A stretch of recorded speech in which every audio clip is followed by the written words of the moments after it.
Welcome to the Bringing Intimacy Back Show, where intimacy is real. On this show, we believe that intimately connecting with yourself, your significant other, children, family, friends, business networks, community, and your higher power can elevate your life to work towards a positive future.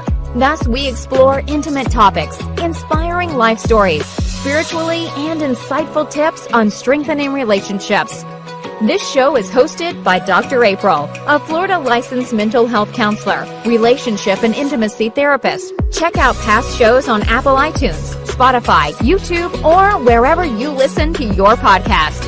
Now, let's get this episode of the Bringing Intimacy Back Show started, because we share with you the secret power to intimacy to create a life you love, or love the life you create. Now, here's your host, Dr. April. Welcome to the Bringing Intimacy Back Show, where intimacy is real. Thank you guys so much for joining us today. And on today's topic, we're going to talk about a variety of things. But first, I want to introduce that I have a new co-host. Her name's Dr. Kelly. And welcome, Dr. Kelly, to the show.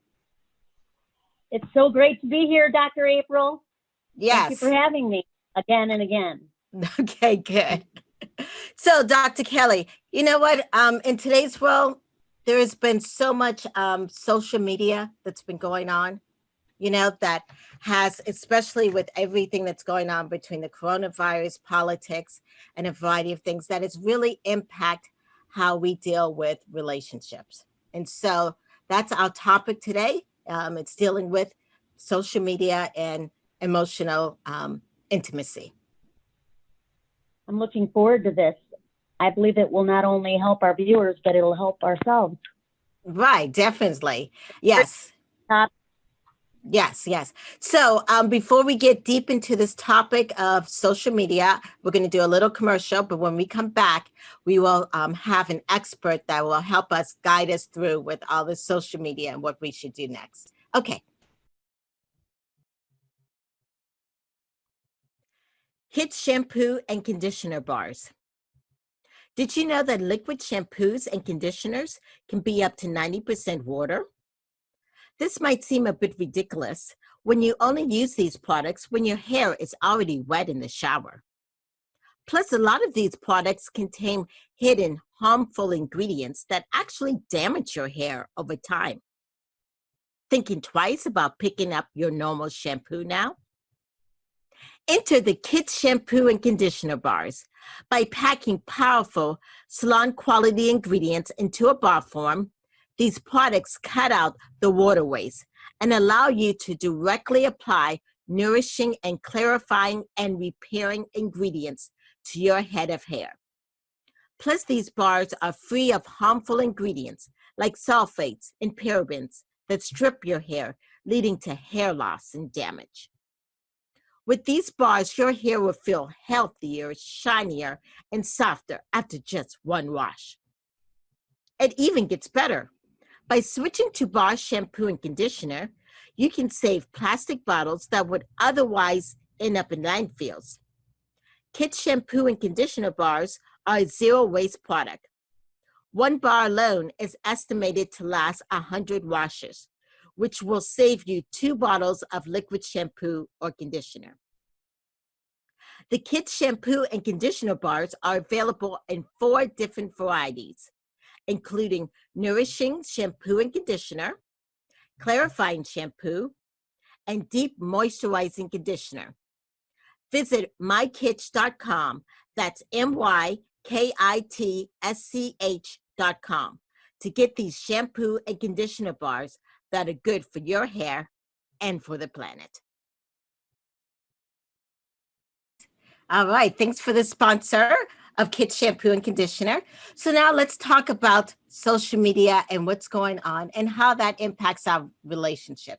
So today I'm honored to have an expert in the field of this. Her name is Dr. Jada. Hi, welcome, Dr. Jada. Thank you. Hello, Dr. April and Dr. Kelly. Yes. Thanks for having me. Yes. Well, let me tell you a little bit about Dr. Jada Jackson. She's actually an author and a therapist, just like Kelly and I, and she's actually a talk show host. She her focus is mainly on communication training, emotional growth, purposeful living, professional development. She's done so much. She's the president of Total Life Counseling Center. She's also licensed in Dallas and in Texas. And she's also working with counseling psychology professionals. And she also works with the National Basketball Association and the National Basketball Players Association. And I guess what the Major League and the WWE, the Wrestling Association. Yes. So she deals with also a lot of celebrities and that kind of stuff. So welcome so much. Thank you, Dr. April. I appreciate that great intro. That was a lot, but thank you. I'm glad to be here.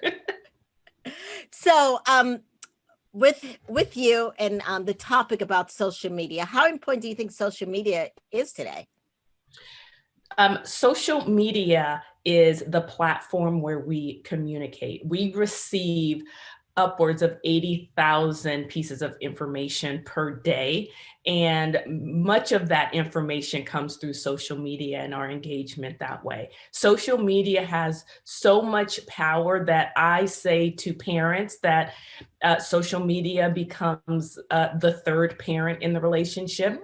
In some relationships, social media becomes the third wheel in the relationship. Right. And it's very unfortunate because social media can be used for positive, but if not carefully used, it can be used for negative. So it's a powerful force in relationships and in mental health. Right, definitely. And I never heard of it as a third party in a relationship, but that does make sense because people, I'm assuming when they're upset or happy, they go to the social media instead of connecting with their partner. Absolutely. And when you think about it, and you all know this, when we look at our basic fundamental needs, connectivity is that third tier of Maslow's hierarchy of needs, right? We have to have it. We have to connect.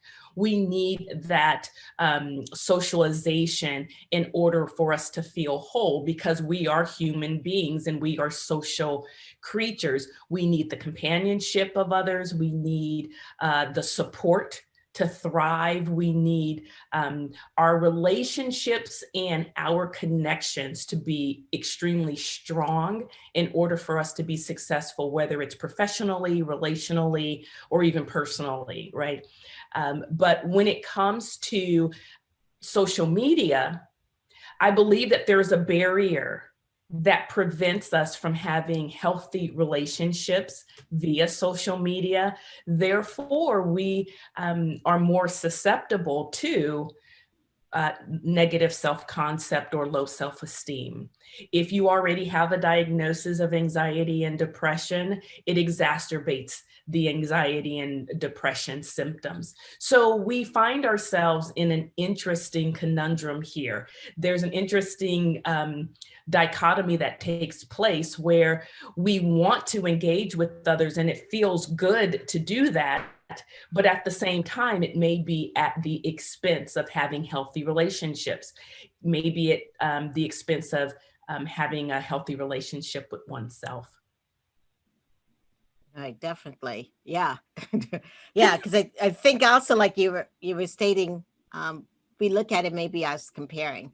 I'm not sure. Kelly, do you have anything about that in the sense of Yes. Well, actually, I mean, we all as women specifically have kind of within us innately, we compare ourselves.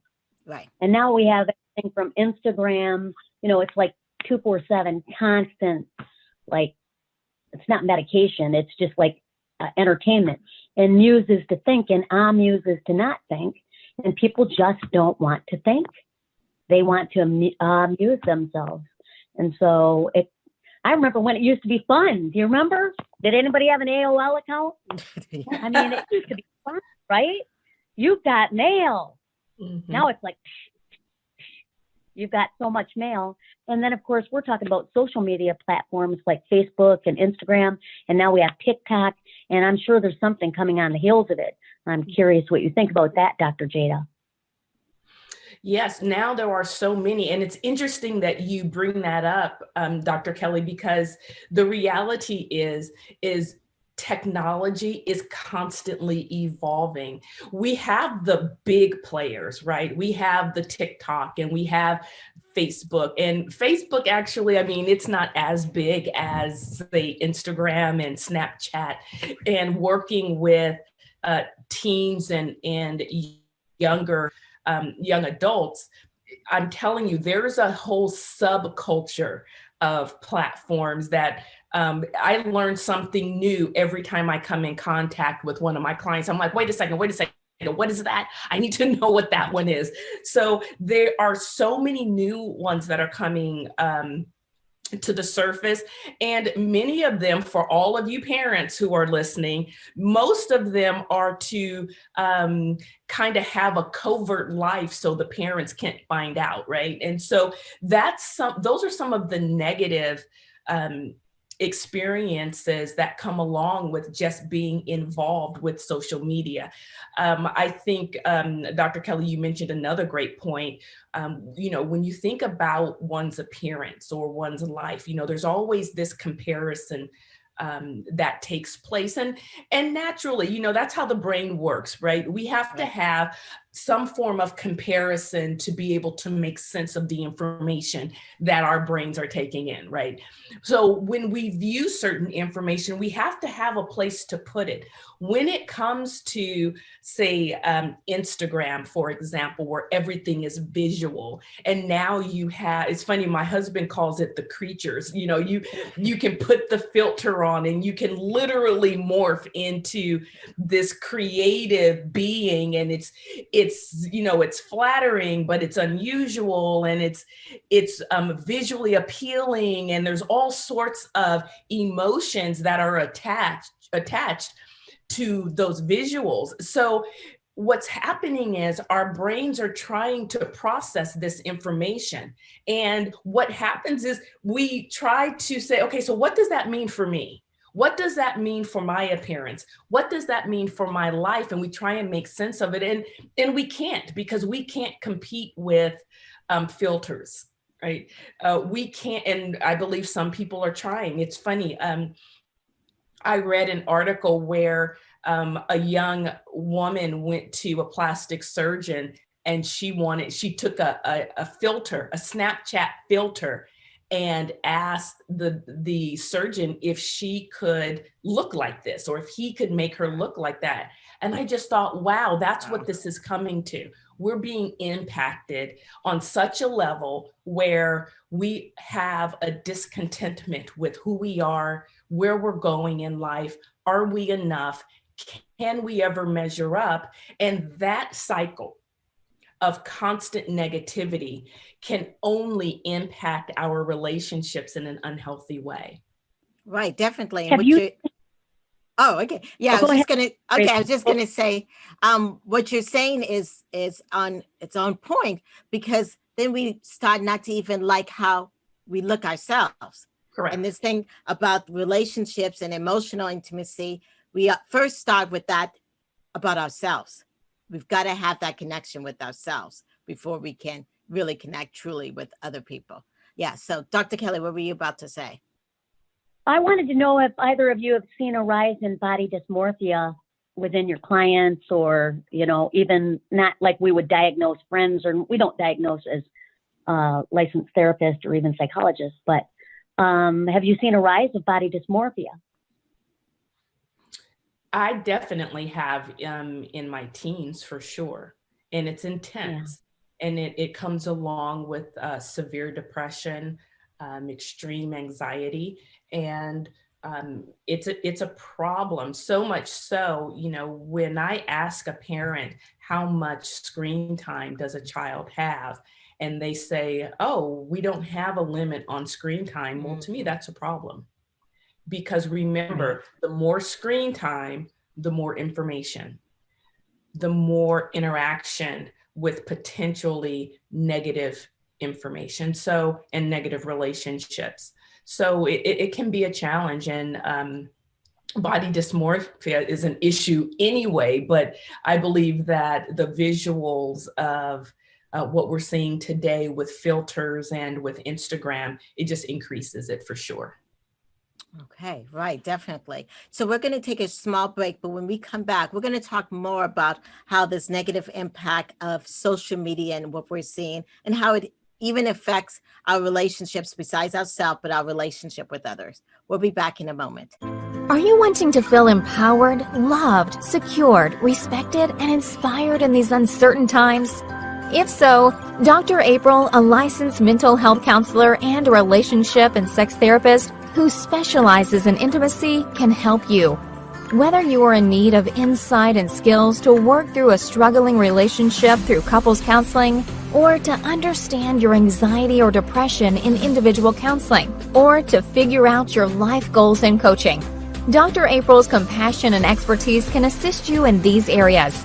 Also, she provides services for emotional support, animal documentation, supervision, and workshops. In addition, Dr. April has a group practice called Cape Coral Therapist. Cape Coral Therapist has an awesome team of male and female mental health therapists, all specialized in various areas including mental health, Christian counseling, trauma, addiction, immigration, and sports counseling, and are ready to serve you. The Cape Coral Therapist team, which is rated 5-star on Google Reviews, is known as the Dream Team because of their energy and passion for therapy and determination to provide you with effective and solution-focused counseling for you and your family in a safe and confidential environment. For more information on how you can schedule an appointment in person or virtually with Dr. April or any of the therapists at Cape Coral Therapist, please call 239-565-6921. And you are welcome to visit Dr. April's website, www.draprilbrown.com and www.capecoraltherapists.com. You can follow Dr. April on LinkedIn at Dr. April Brown. You can follow Cape Coral Therapist on Facebook at Cape Coral Therapy. Just remember, Dr. April and her team of therapists and resources can help you strengthen your intimate connections with yourself, your loved ones, your community, and your higher power.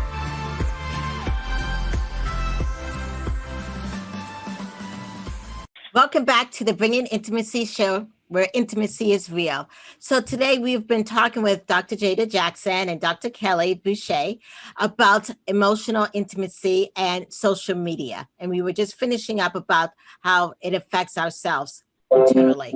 But now I would like to go into more about how it affects relationship. And Dr. Jada, first, let's define what is emotional intimacy. Absolutely. It can be defined as us really opening ourselves up to connect in a deeper capacity with another person. So that's it kind of in layman terms. It's us being completely genuine, open, and authentic emotionally. And that could be in the way of sharing information, sharing secrets, talking about fears, really availing ourselves to someone, maybe in a time of crisis, when we're going through something that's painful, maybe sharing traumas. So it's connecting with someone else on an emotional level. Right.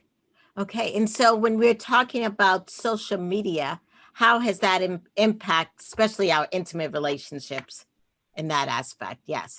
Absolutely. So this is where it gets a little sticky. And I believe this is where the rubber meets the road, because believe it or not, social media allows us to be people who we are not. And so what do I mean by that?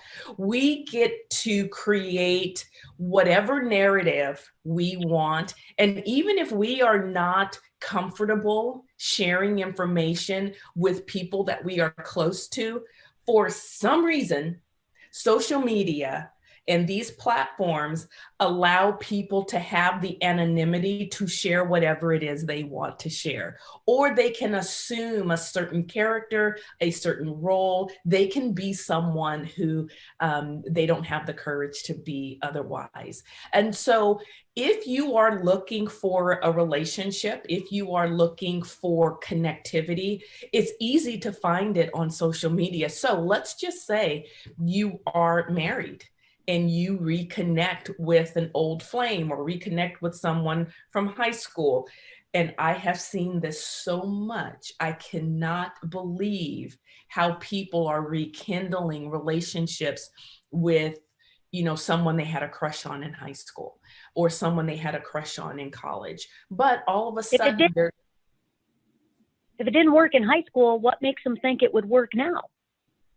I'm curious. That's a great question. But remember, when people are desperate or when people are unhappy, and you all know this, when people are in search of fulfilling that void, you would think that there's a rational component there where a healthy decision can be made. But unfortunately, that's not the case with a large variety of people. I can remember so my research study was on the acquisition of self-concept. And in that study, one of the things we looked at was how can people acquire, or if people can acquire self-concept, and where does it come from? How do we feel engaged and healthy, have a healthy view of oneself? And so a component of that had to do with how we engaged with social media, how we looked at relationships, and how we looked at potential mates through the lens of social media. I believe information gets lost in translation as it relates to social media. So we're not getting the true and exact every time. So when I read an article about the number one reason for divorces at that time, at that time it was money. And recently I read another report that says it's not meeting one's expectation or not fulfilling the void. However, here was what stuck out for me. Social media and Facebook and Instagram were noted in most of the attorneys' filings. And that was interesting because in some way, social media had impacted their ultimate decision to terminate the marriage. And so when we're looking at something with this much power, we have to look at how are people connecting, and people are developing deep, emotional, intimate relationships through these technological platforms, and they're opening up and allowing people to get into those private spaces that they wouldn't normally allow. Right. Yeah. And some of it you can't even trust. Correct. I know I've been catfished. That's all I'm saying. Once. Say it again, Kelly. I didn't hear you. I have been catfished, and yeah, I was catfished. It took 3 days. I did a reverse image lookup. If it's too good to be true, it might be, and it was. Yeah. So anyway, I was a little bit embarrassed about it, but yeah, I almost fell into that. Mm-hmm. Yeah, and what's sad is many of our young people, teens, are falling into that trap as well, which is why I really encourage parents to know exactly who their children are connecting with. And it's not just girls, it's boys too. And it's just really important to recognize that as wonderful, I use social media because it's a great platform for my business. And it's a great opportunity for me to keep up with family members. But there's also some rules that go along with protecting yourself, protecting your family, protecting your children, protecting your self-concept, but also protecting your identity and your image and who you are. I think it's so very important, and it's setting those healthy boundaries, and it's making sure that, listen, just because a person says that they're interested in you, what are they interested in? Are they interested in a picture that they see? Well, of course, that's a problem. Even on the dating sites, what do we know is wonderful? I have friends who used dating sites and they're married until this day, you know, and it's been great. But there's a large percentage of people who are not looking for healthy relationships, or they're putting out there, or they're displaying themselves not 100% accurate. So you have to be careful of that. So I think that the important takeaway and the important message here is to guard your emotional well-being, and guard your children, guard your family, but use social media for what it's worth and protect that space of intimacy. Not everyone should be invited into that emotional, intimate space with you.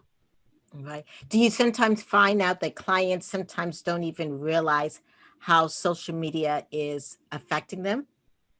You know what I'm Oh, saying? absolutely. Yes. Yeah. Absolutely. Were you going to say something, Kelly? Nope. Yeah. I was just listening. Yeah. And here's the thing. It's become such a part of our lives. And I even hate to say this, that I'm part of it. Like, if I can't find my phone, I'm like, where's my phone? You know, I go into this complete panic. And then I'm like, oh, what I need my phone for? Oh, I just wanted to make sure that nothing happened to it. Like, it's become this thing. And I'm like, okay, so now when I leave my office, sometimes I'll leave my phone in my office, and because I have to separate now work from home. And exactly. It's, you know, making those decisions. But when we're talking about social media, we're talking about healthy relationships, you know, we have to learn to love in a smarter, healthier, more emotional way, but making sure that we're in the present when we're doing it. Yes, because sometimes the phones make us feel like we're not present when we're having a conversation because we're so busy being on the phone. Correct. And it's hard not to do that. You know, I would get on my husband. I'm like, you know, pay attention when I'm talking to you, or don't look at the television. Now, my husband, he can leave his phone somewhere. He never knows where his phone is. He's like, where is my, you know, where's my phone? But when it comes to the television, that's another issue. I'm like, look at me when I'm talking, you know. But what he says to me is, he's like, Jada, put the phone down. Put the phone down. So, you know, it's just being very much aware and in tune to the needs of the relationship, and being willing to recognize that, hey, yeah, I have to set boundaries with myself, and I need to set expectations for others as it relates to social media. Remember, we engage in relationships at the level of our self-esteem, and how we view ourselves is how we engage with other people. And we have to be aware. People are counting likes. Like, literally, if they post something and they don't get enough likes, it really slays them. Teenagers, some adults, but mostly teenagers. And how many times people check their mail or their email or check their inbox, and there's one on every venue. Yep. And it's sad to know that if your self-esteem or your self-concept is connected to likes, whoa, can you imagine the emotional roller coaster that a person would be on every few minutes? And I've actually had this conversation with a parent not too long ago, because she said, oh my God, my child can look at her phone and she's in a happy mood 1 minute, and then she's like a terror the next minute. And she says, I can't keep up with the emotions. And unfortunately, that's, you know, how it works when we're connected to social media, and it drives our emotions. It drives our level of intimacy with people and with others. That means we have a low EQ, right? We have low emotional intelligence. And I believe that social media is making a fool out of some of the best. And it's unfortunate, but it's very, very true. Okay, yes. Well, we're going to take a small break here, and Dr. Jada Jackson's going to give us some information about what she does and provide. And then when we come back, we're going to talk about tips and get some calls from the audience. If you're out there and you have questions, you can call 1-888-627-6008. So, Dr. Jada, please let us know what services you provide for us. Absolutely. Well, I am the president of Total Life Counseling in Dallas, and we have a number of therapists and coaches, and we provide mental health counseling for depression, anxiety, bipolar disorder, but we also offer coaching for those who don't feel that they need deep therapeutic clinical counseling. Then maybe they just need someone to come alongside of them and coach them through life transitions. We offer that as well. I also have a podcast. So I'd love for anyone listening to follow me on Instagram. See, I'm using the social media now. Follow me on Instagram at Dr. Jada LMHC. And you can get all the information about my podcast, about my life coaching masterclasses. If you're interested in becoming a life coach, I'd love to train you and come alongside of you and teach you all of the ins and outs of what that might look like for you. All right. Thank you so much for letting us know all the in-depth things that you do. So earlier you were talking about some tips. I know one of the tips you mentioned is that parents need to set time limits on their child's phone and that kind of stuff. I wonder, what do you also think about everybody sharing passwords, or especially the passwords of your kids and maybe husband and wife? What are your thoughts about that, and any other tips? Absolutely. You know, there's so many strong emotions as it relates to social media and connecting with other people, because remember, what's happening here is social media brings people into our intimate spaces. So I do believe there's nothing wrong with having passwords that you share. Having, like, parents should have all of the passwords for their children.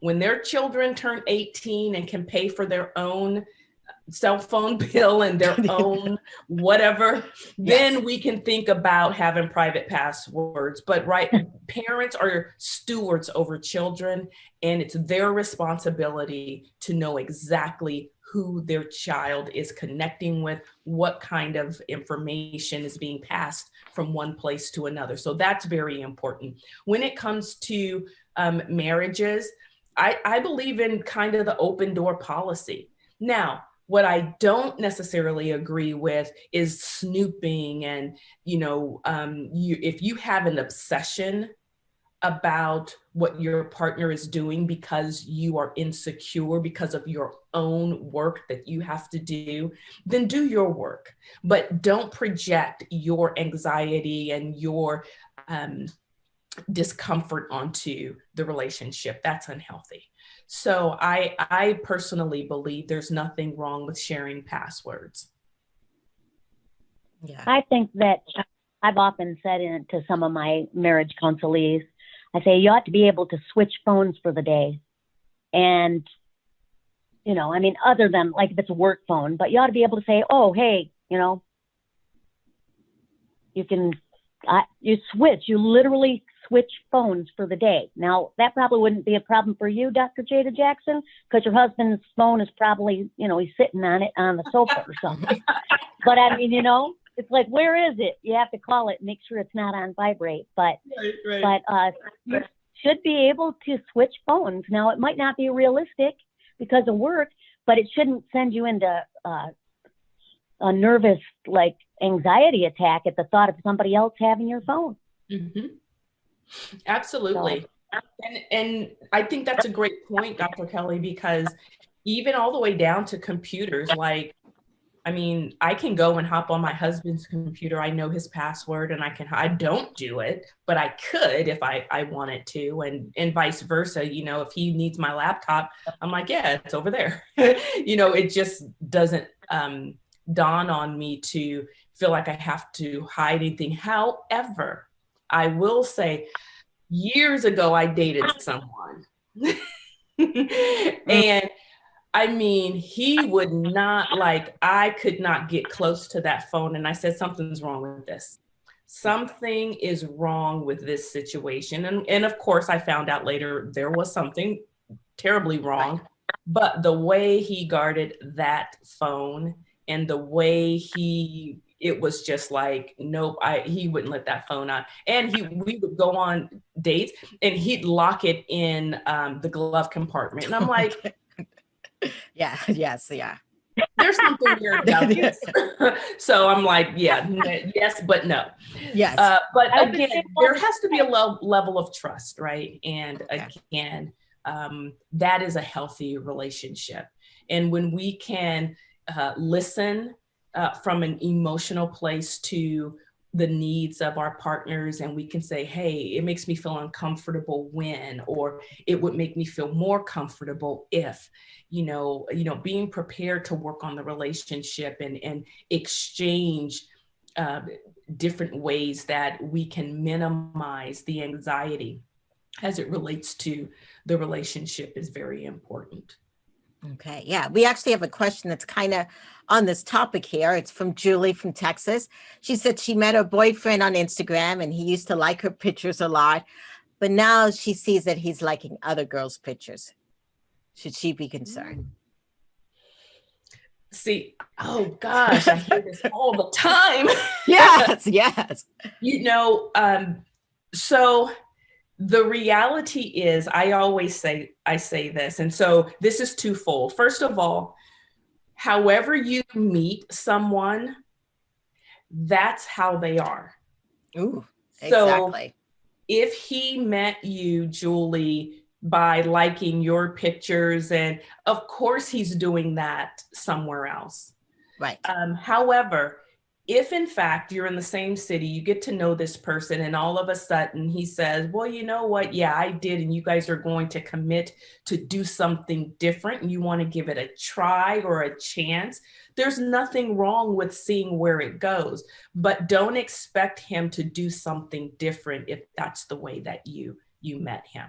That's the first thing. The second thing is, I go back to what I said before.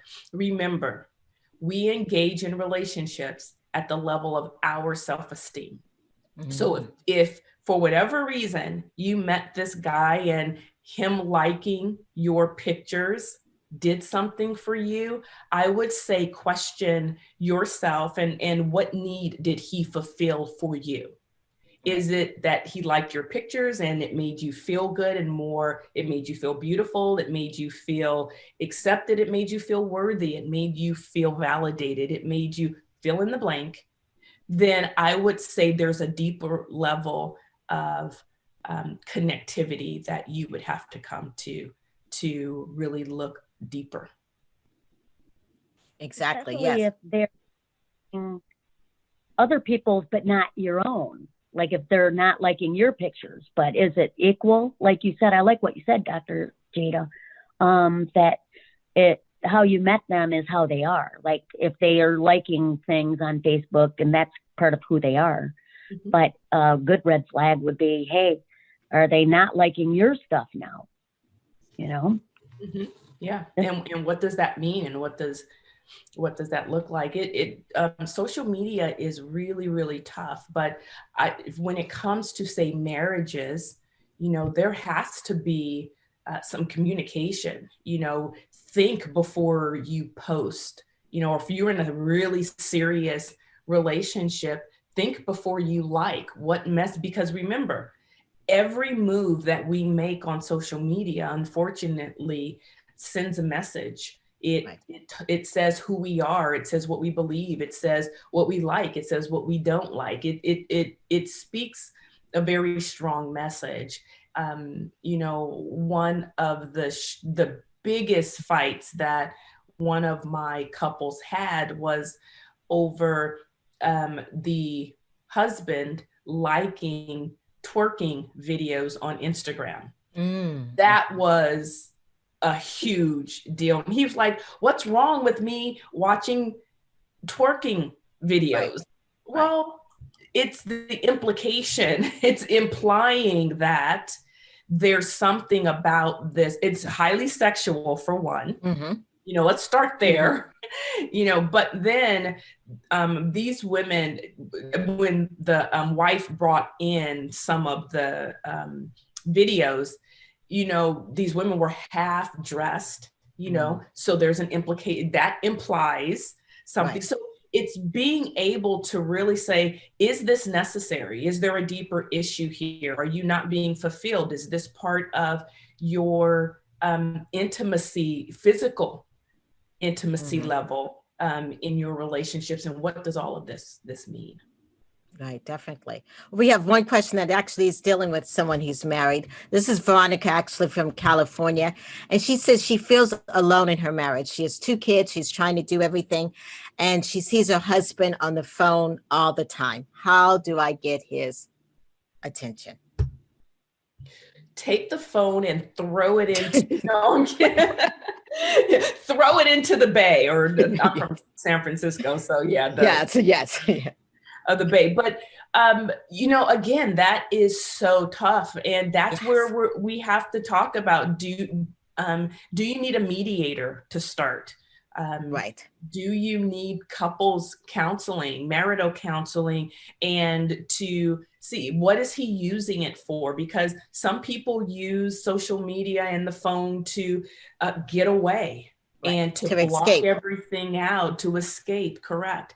And so if that's the case, then that's a problem, especially if you have 2 children. I don't know how much quality time the family is spending together, but there has to be, put the phone down and, spend more quality time together, or, work with a mediator, work with a marital counselor who can help you navigate, because you can't make him do anything. Right. And exactly. And it's not our job, or it's not the job of a wife or a husband to try to change someone. Correct. Right. But together, if you agree to have a mediator, have someone who can help you work through the deeper issues, then that may be helpful. Mm-hmm. Definitely. Yes. Well, thank you so much for being on the show. Yes, you've been awesome. Yes. And so if people are looking to connect with you, what are some ways that they can connect with you, Dr. Jada? Absolutely. First of all, I say, please follow me on Instagram, and that's at Dr. Jada. It's DrJadalMHC, which is licensed mental health counselor. So okay. LMHC. And then at jadajackson.com is my website, and it's just my first and last name, jadajackson.com. Or they can, of course, follow me on all of the social media platforms, whether it's Twitter. Now I'm talking about social media, and now I'm using it. I kind of feel like a hypocrite here. But you said it's good for business, and it is. I went to your Instagram and I started following you. And then I found a link and listened to an hour podcast from 2018 and really enjoyed it. So I'm so pleased to have met you. Oh, thank you so much, Dr. Kelly. I appreciate that. And I forgot, I have a podcast. So I'd love if you'd subscribe to my podcast, and you can get to all of my links from Instagram. All you have to do is follow me on Instagram and click on the link, and everything comes up. Yes, an author, and you're also an author. I didn't fail to mention, but I think you've written a couple of books that have been very helpful. Yes, for people with self-development and that kind of stuff, and for relationships, and how to succeed. Absolutely, massive success. Yes. Yep, and that's on Amazon. My book is on Amazon, and Dr. Jada Jackson. It's Reframe. And so, and that's the whole idea of shifting one's perspective to develop great success, massive success. So in whatever area of one's life, if you want to develop professionally, personally, relationally, we can do that by just shifting our perspective ever so slightly. And that's what the book is about. Awesome. Thank you, Dr. Jada, for being on this show. Yes. Thank you. Yes. Yes. So for everyone who's out there listening, the Bringing Intimacy Back show is going through some changes that's going to be very good for 2021. And one of them is having Dr. Kelly official as a host here. And so I want to get you guys to have an introduction to Dr. Kelly. Dr. Kelly, do you want to say anything? Well, I just wanted to say, I'll say a couple things about myself, but I wanted to mention something, and I'll weave it in with Dr. Jackson's. I forgot. Did you go by Dr. Jada or Dr. Jackson? Dr. Jada. Good. I like that, Dr. Jada. I like your style. I read some of your intro on the Amazon book and also the podcast, and I liked how authentic you were about your childhood. And I just think that's part of who I am. You had mentioned that, it was a real rocky, you didn't use the word rocky, not like rocky, like, but it was a tough childhood. And you really use that and and also your faith. You're so bold about your faith. And those were two things that made me want to follow you on Instagram. Awesome. And just a little bit about myself. I was born at a young age in Michigan, and that's a joke. But anyway, I'm a twin. I'm left-handed. Those are some interesting things about myself. When I was 8 years old, I heard the words love in a sentence for the very first time. And I had never heard the words love in a sentence. And I was 8 years old, and not that I could recall. And someone said, Jesus loves you. And I said, wow, someone loves me. It just and then it was Jesus. And then, so that was the first time. And so as an 8-year-old girl, I heard that, and my life changed that day. Now, I'm not perfect, and anybody that knows or has had to live with me or be in the car when I'm driving, they know I'm not. But authenticity is what I strive for. And then intimacy, and that means into me you see. And so, Dr. April, when you asked me last month, am I willing to be vulnerable? Well, I wasn't always willing to do that. And now I'm at a part in my life where I'm willing to share who I am and some of what is built into my life in order to encourage other people.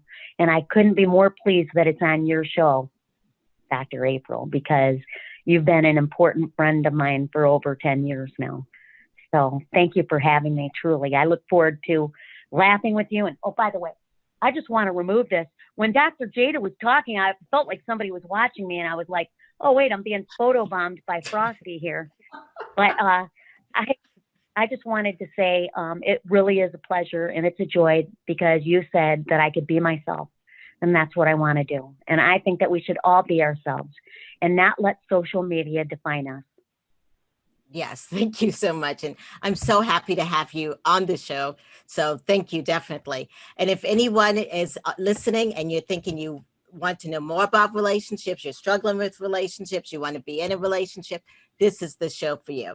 And I want to finish and go back a little bit about Dr. Jada's book here, just to see it. Yes, it's a good book to think about. I've been reading it, and it's a great book. Thank you, ladies, so much for this show today. I wish all of you a Merry Christmas. Have time with your family. And as Dr. Jada has said, and even as we were talking, we all have our phones and we all have our social media, but many times we don't have our family. Mm-hmm. And this is a season where it's been a tough year, guys, for all of us. We've all have losses, and I've had losses myself.